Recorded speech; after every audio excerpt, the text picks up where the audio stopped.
Bonjour à tous et bienvenue dans la série La maladie de Fabry, une CMH pas comme les autres. Cette série est un ensemble de vidéos tutoriels sur le diagnostic de la maladie de Fabry.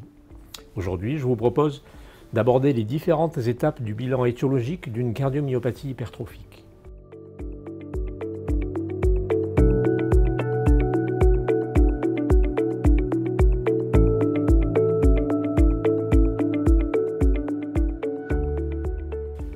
Les cardiomyopathies hypertrophiques sont caractérisées par une hypertrophie inexpliquée du muscle cardiaque. Celle-ci peut être évaluée principalement par deux examens qui sont l'échocardiographie et l'IRM. Dans les deux cas, le seuil pathologique de l'épaisseur de la paroi du ventricule gauche est de 15 mm dans les cas isolés et de 13 mm dans les formes familiales. La cardiomyopathie hypertrophique peut s'accompagner de nombreuses complications dont la plus grave est la mort subite. C'est d'ailleurs la cause la plus fréquente de mort subite chez le sportif.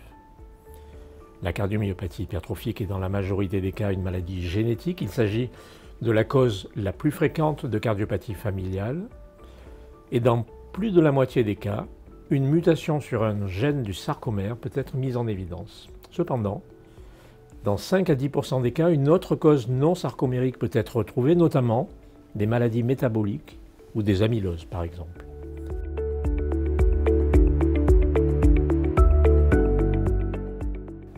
Ainsi, la première étape essentielle devant la découverte d'une hypertrophie myocardique est d'en chercher la cause, particulièrement si on pense qu'un traitement spécifique pourra être prescrit. Il faut bien sûr éliminer d'abord les causes secondaires d'hypertrophie comme les valvulopathies ou l'hypertension artérielle. On sort ici du cadre des cardiomyopathies hypertrophiques à proprement parler, mais attention, une cause d'hypertrophie peut en cacher un autre, comme une sténose aortique peut être associée par exemple à une amylose, comme sur l'exemple qui est ici présenté.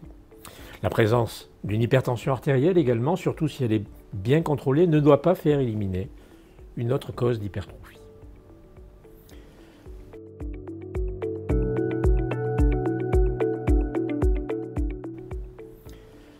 L'étape suivante est bien sûr toujours une étape clinique. Certains signes cliniques peuvent faire évoquer une étiologie spécifique comme la maladie de Fabry ou, plus rarement, une mitochondriopathie. Si à l'interrogatoire, au contraire, vous retrouvez des antécédents de cardiopathie hypertrophique familiale ou de cas de mort subite qui sont décelés, alors on s'orientera plutôt vers une forme sarcomérique. Après cette étape clinique, les examens paracliniques sont utiles et accessibles. Le premier et le plus simple d'entre eux est l'électrocardiogramme, qui peut orienter vers le diagnostic d'amylose, comme dans le cas présenté ici, ou le diagnostic de maladie de Fabry. L'échographie est le deuxième examen clé qui permet de visualiser les signes évocateurs d'amylose, de Fabry ou au contraire des formes très asymétriques, plutôt en faveur d'une cardiopathie hypertrophique sarcomérique. Troisième examen paraclinique très important, c'est l'IRM qui peut apporter d'autres informations plus spécifiques comme par exemple la diminution du T1 mapping ou bien la présence d'une prise de contraste. Selon l'orientation clinique initiale, d'autres examens complémentaires pourront être utiles, comme par exemple une scintigraphie osseuse et des dosages immunologiques en cas de suspicion d'amylose, le dosage de l'alpha-galactosidase et du lyso-Gb3 pour la recherche de la maladie de Fabry.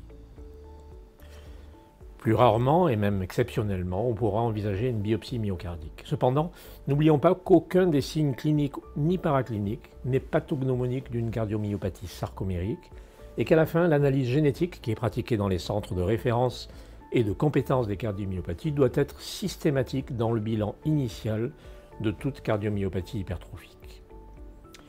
Voici à présent un résumé de la démarche diagnostique étiologique d'une cardiomyopathie hypertrophique. Si cette démarche diagnostique pas à pas est celle qui est recommandée dans les guidelines, et plus particulièrement les recommandations de la Société européenne de cardiologie, elle ne doit pas faire perdre de temps dans le diagnostic précoce d'une cause curable.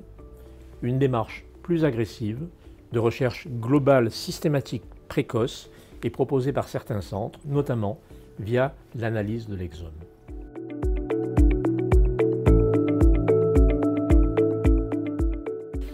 Voici donc un résumé de ce tutoriel. D'abord, pensez toujours à une étiologie secondaire, dont certaines vont être curables. Lancez un bilan diagnostique initial simple avec électrocardiogramme, écho et bien souvent imagerie par résonance magnétique. ainsi qu'un bilan biologique. Puis n'oubliez pas d'adresser toujours les patients porteurs d'une cardiopathie hypertrophique au centre de compétences des cardiomyopathies. La cardiomyopathie hypertrophique étant souvent complexe, n'hésitez pas à participer à des discussions multidisciplinaires avec les autres spécialités, comme les généticiens bien sûr, mais également les internistes, les neurologues et bien d'autres spécialistes. Voilà, cette vidéo est à présent terminée. Je vous invite à visionner les autres tutoriels pour approfondir votre connaissance sur la maladie de Fabry.